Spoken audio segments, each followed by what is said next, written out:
Ketegangan geopolitik dunia semakin memanas setelah perang antara Iran dan pasukan gabungan Israel-Amerika terus mengalami eskalasi. Konflik yang telah berlangsung beberapa hari kini memicu reaksi dari sejumlah kekuatan besar dunia termasuk Tiongkok, Rusia, dan Korea Utara.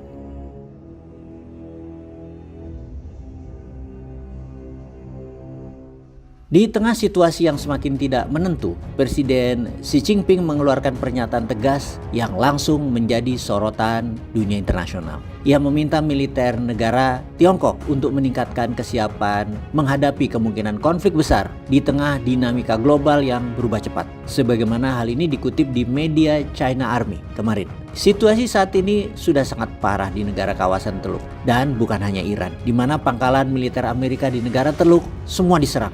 Bandara udara diserang, refinery minyak diserang, dan terakhir cadangan air minum negara-negara kawasan Teluk diserang oleh Iran. Laut Selat Hormuz dipasangi ranjau. Perang Iran melawan pasukan gabungan Israel-Amerika menjadi semakin intens. Situasi ini merupakan ketegangan geopolitik paling berbahaya sejak Perang Dunia Kedua. Selain Tiongkok, Korea Utara dan Rusia menunjukkan sikap tegas yang memperlihatkan potensi terbentuknya blok politik baru di tengah konflik tersebut. Mereka satu aliansi di belakang Iran. Tiongkok, Rusia bahkan membantu intelijennya dengan data satelit terupdate tentang situasi terkini dari armada laut Amerika, dan hal itu diberikan detik per detik ke Iran, juga pangkalan-pangkalan Israel.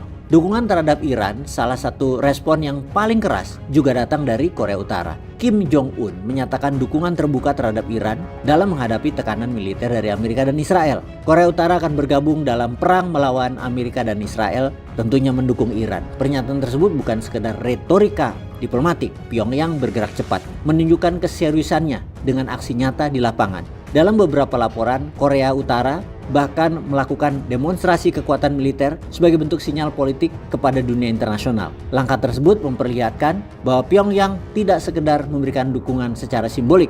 Kim Jong-un bahkan melontarkan pernyataan yang provokatif terkait konflik yang sedang berlangsung di Timur Tengah tersebut, yaitu entitas Zionis akan lenyap ketika waktunya tiba. Pernyataan tersebut langsung memicu perhatian luas karena menunjukkan tingkat retorika politik yang sangat tinggi di tengah konflik regional yang terus membesar. Kemarin 3 rudal balistik antar benua ICBM nuklir Hwasong-20 diluncurkan di tengah hujan deras. Sebagai bagian dari sinyal politik, Korea Utara memperlihatkan kemampuan militer melalui uji peluncuran rudal strategis. Langkah ini dipandang sebagai pesan keras kepada negara-negara barat bahwa Pyongyang memiliki kemampuan militer yang siap digunakan jika konflik global meluas. Rusia ambil sikap tegas selain Korea Utara. Rusia juga mulai menyatakan sikapnya terhadap konflik tersebut. Pengamat intelijen pertahanan dunia menilai bahwa sikap Rusia ini merupakan salah satu gebrakan diplomatik paling serius dari Rusia sejak perang Ukraina. Putin mengancam menghentikan pasokan gas ke Eropa. Artinya Rusia memberikan sinyal tekanan ekonomi kepada negara-negara barat. Ancamannya yaitu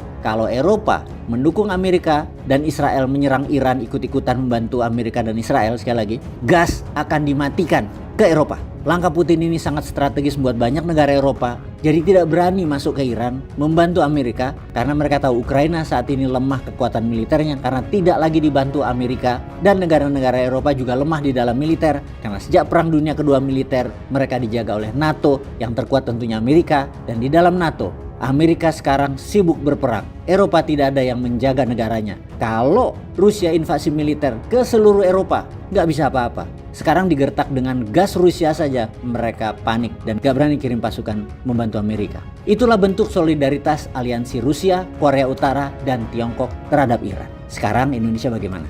Dapat apa dari Amerika dan Israel? Peace.